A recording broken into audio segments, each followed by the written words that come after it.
A gente favosa non parla, ma accusa, non discute, spettegola, non fa complimenti, giudice, non desidera, ma è invidiosa, non cerca, pretende, non ride, mostreriente. A gente favosa non cammina, ma striscia, non va bene, ignora, non vive, respira, non ha una faccia, ma una maschera, non ha un cuore, ma una prete. A gente favosa non ti guarda, ti osserva, non contratta, ti imbroglia, non ti apprezza, ti giudica, non dà affetto, ma disprezza.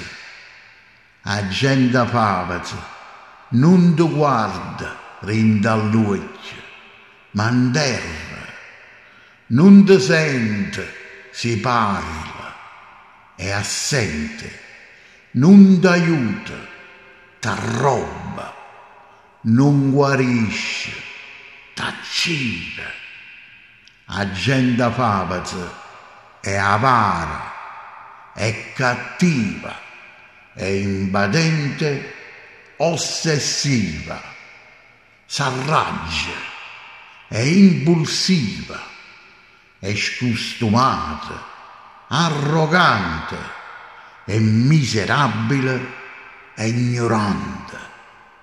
A gente favosa è ipocrita, ansiosa, è brutta, bugiarda, schifosa, è inutile, bastarda.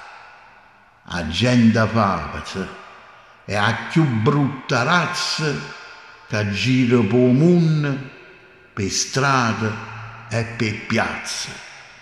Sono delinquenti senza pistola, ma sono più assassini dei criminali.